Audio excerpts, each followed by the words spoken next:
Shalom. Mais uma vez, gostaria de agradecer a todos que assistindo meus vídeos e também respondendo mais outra pergunta, né, de um dos meus seguidores do canal, tá? A pergunta que ele me fez é o seguinte: quem são os exércitos de Deus, né? Na verdade, de uma forma simples, fácil, mas eu vou explicar aqui. Os exércitos de Deus seriam os anjos, né? Em todo o seu contexto, mas no contexto hebreu, no contexto de Torá, no contexto judaico.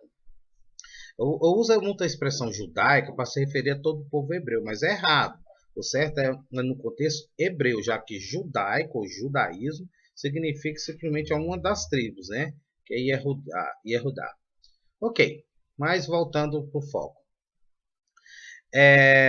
Vamos entender o primeiro o seguinte: Deus, ele pega, faz toda a sua criação, e depois de toda essa criação, ele fala que o seguinte: e assim os céus e a terra e todo o seu exército foram acabados, né? Que em hebraico é Vayekhulu Hashamayim Vehaaretz Tsevaan Vekhal, ou seja, Tseval é exército em hebraico.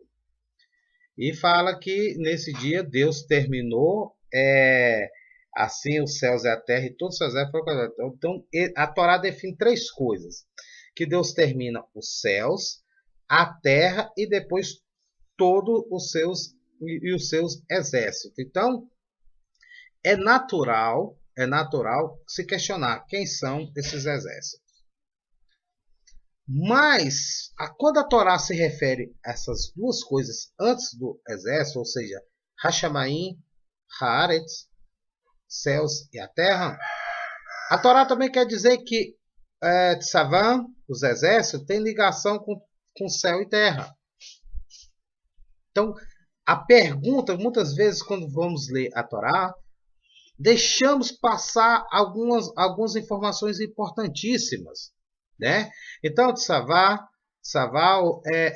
no caso de Bereshit, Gênesis 2, tem ligação com Hashamayim e com Haaretz, com terra e céu. Então, vamos entender isso. De uma forma fácil, tranquila e de fácil compreensão, seria o seguinte: o Tsavan, os exércitos, eles são um conjunto de forças, de energias, de situações que fazem, de uma forma fácil de compreender, que fazem céu e terra funcionarem conforme a vontade do Criador. Então, Tsaval, exército de Deus, seria as energias, situações completas no contexto judaico que fazem a ligação e que os céus e a terra permaneçam na existência dentro dos domínios da vontade do Criador. Ok, ficou um pouco complicado, né? Mas vamos entender isso aí. Então, de uma forma calma, literal, tranquila, os exércitos de Deus são os anjos no contexto judaico. Agora, vamos entender o que é o contexto judaico. Quando eu falei que o exército, aqui em Gênesis 2, se refere ao contexto judaico, significa que Deus, ele fez todas as forças para que tudo se permaneça no equilíbrio da criação. Ou seja, Deus criou os anjos, Deus criou os demônios, os satãs, né? E Deus criou todas as energias, bem e mal, para que tudo se permaneça no equilíbrio.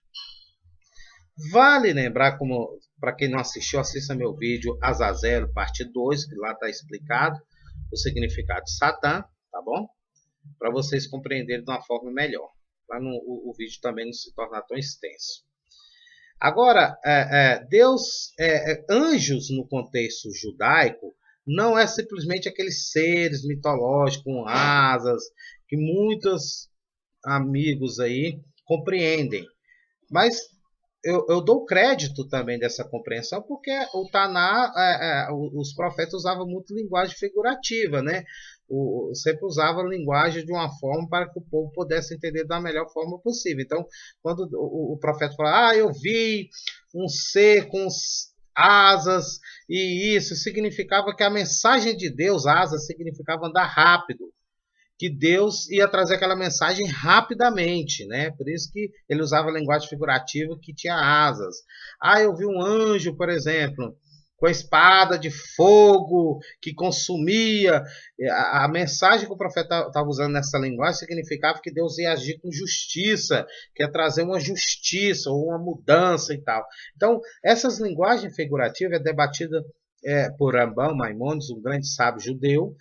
Para quem quiser, é só procurar na livraria Sefer, o livro Sefer Hamadá, ou só colocar lá também Mishneh Torah que vocês vão sair. Podem comprar, é aberto a qualquer um, seja judeu ou não. Só colocar no Google Livraria Sefer, que lá está bem explicado o que são esses anjos, tá bom? E essa linguagem figurativa que a Torá usa e abusa, né? Para que fique fácil a mensagem do Criador. Então, anjo no contexto judaico seria todas essas forças, mas vai além. No contexto judaico, anjos não se limita somente a esses seres.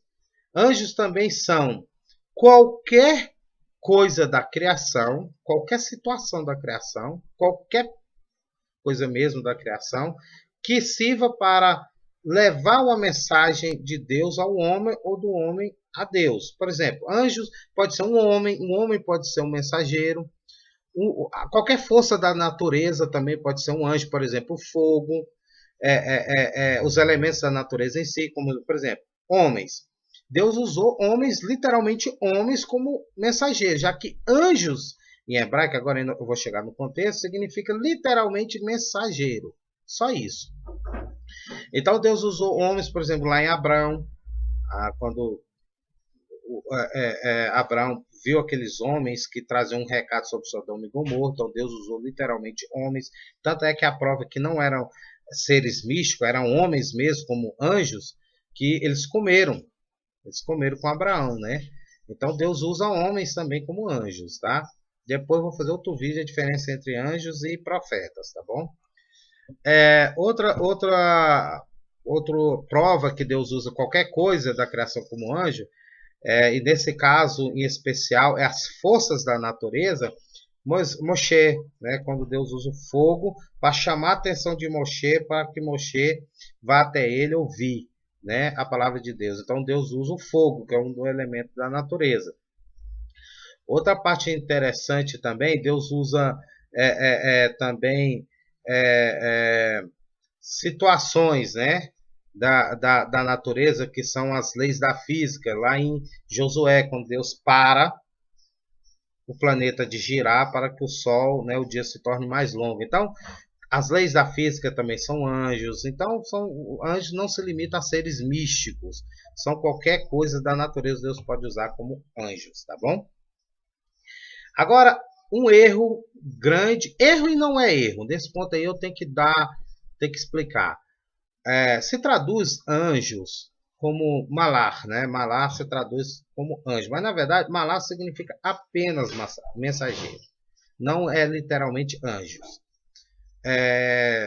Mas no conceito cristão, que é totalmente diferente do conceito judaico, até pelo grego, né? O grego, na cultura grega, existe uma palavra que significa anjos, que é diferente do contexto judaico. Por exemplo, no grego, anjo é simplesmente um mensageiro dos deuses, em grego. Mensageiro dos deuses. Então, existe diferença entre mensageiros dos deuses e mensageiros humanos. No hebraico não existe isso. Não existe uma palavra, se eu for falar honestamente com você, não existe uma palavra que determina anjo de Deus ou só mensageiro de Deus. Não existe. Não existe essa palavra em hebraico. O que existe, o que nós determinamos que vem de Deus ou não, é o contexto da história. Por exemplo, quando Abraão mesmo, quando vê lá os homens, né, ele percebe que aquilo é mandado por Deus. Então ali ele deduz que é um mensageiro de Deus.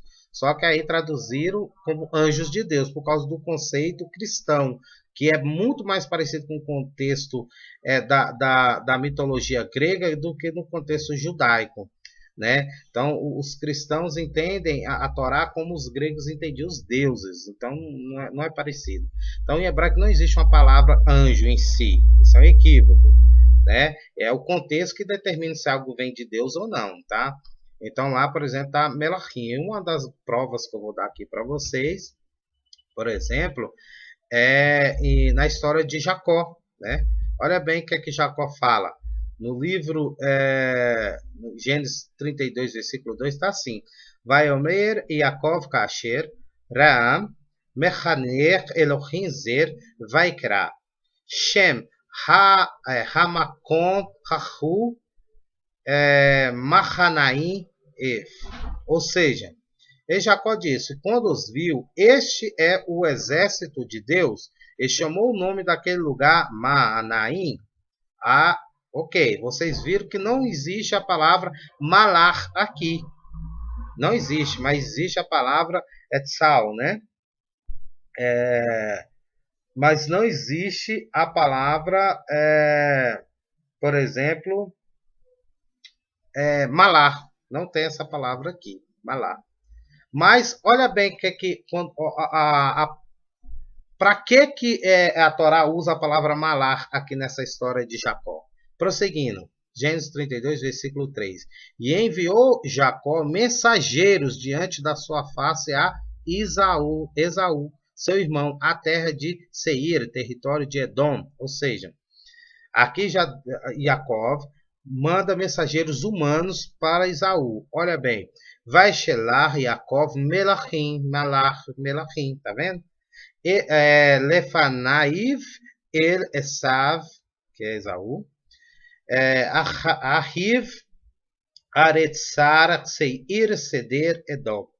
Então observe que aqui a palavra meler é dirigida a homens mesmo, não tem nada de seres místicos. Né? Então a palavra malar, que é erradamente só traduzido para dar a entender que são anjos, seres mensageiros do próprio Deus, é errado. A palavra malar é usada tanto para servir como mensageiros de Deus e como mensageiros humanos. O que determina se é anjo ou não é o contexto da história, tá? Então, os exércitos de Deus, na verdade, são os anjos mesmos, né? Todas as forças que Deus criou para manter a ligação entre terra e céu e tudo funcionando conforme a sua vontade. Então, dentro do contexto judaico, esses exércitos de Deus, que está em Gênesis 2, são anjos, os satãs e todas as energias, contando leis da física, da matemática, da biologia e todas as situações da criação que fazem a criação se manter na existência. Tá bom? Espero que vocês tenham gostado. Shalom, se inscreva no canal. Vai lembrar, gente, que quem se inscreve no canal sempre vai estar atualizado dos novos vídeos, tá bom? Fico aberto também a outras perguntas. Quem quiser pode deixar aí nos comentários. Compartilhe o vídeo, dê um joinha se gostou. E até o próximo vídeo. Shalom, Baruch Hashem.